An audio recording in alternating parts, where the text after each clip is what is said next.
গেল ১৬ এপ্রিল বিয়ে হয় হিমাশী ও বিনয়ের। এর ৩ দিন পর তাঁদের বিয়ের অনুষ্ঠান হয়। গত সোমবার এই দম্পতি ঘুরতে যান কাশ্মীরে। সেখানে গিয়ে মঙ্গলবার ভেলপুরি খাওয়ার ছবিও সামাজিক যোগাযোগ মাধ্যমে পোস্ট করেছিলেন। এই পর্যন্ত সব ঠিকঠাক থাকলেও এর পরের চিত্রটা একেবারেই ভিন্ন। ভারত নিয়ন্ত্রিত জম্মু কাশ্মীরে সন্ত্রাসীদের অতর্কিত হামলায় গত মঙ্গলবার যে ২৬ পর্যটক নিহত হয়েছেন তাদের মধ্যে ছিলেন দেশটির নৌ কর্মকর্তা বিনয় নরওয়াল। ২৬ বছর বয়সী এই কর্মকর্তা বিয়ে করেছেন এক সপ্তাহ আগে। কাশ্মীরে মধুচন্দ্রিমা উদযাপন করতে গিয়ে নিহত হয়েছেন তিনি।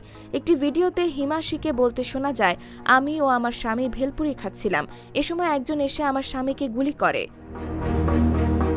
এরই মধ্যে বিনয় ও তার স্ত্রী হিমাশী নরওয়ালের একটি ছবি ফেসবুকে ভাইরাল হয়েছে। এতে দেখা যাচ্ছে নিথর দেহ পড়ে রয়েছে বিনয়ের, তার পাশে বসে আছে হিমাশী।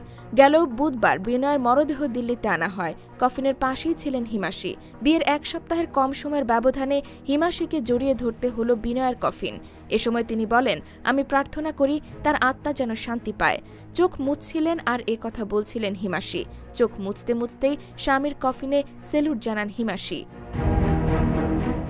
এদিকে জম্মু কাশ্মীরের সন্ত্রাসীদের অতর্কিত হামলায় উত্তাল হয়ে উঠেছে ভারত পাকিস্তান সম্পর্ক। এরই মধ্যে পাকিস্তানিদের জন্য সার্ক ভিসা ছাড় প্রোগ্রাম বাতিল ও পাকিস্তানের সঙ্গে পুরনো সিন্ধু নদের পানি চুক্তি স্থগিত করেছে ভারত। পাশাপাশি দিল্লিতে পাকিস্তানি দূতাবাসে সে দেশের সেনা, বিমান ও নৌবাহিনীর যে পরামর্শদাতারা রয়েছেন তাদের পার্সোনা নন গ্রাটা অর্থাৎ অবাঞ্ছিত বলে ঘোষণা করেছে ভারত সরকার। IBTV USA, new York.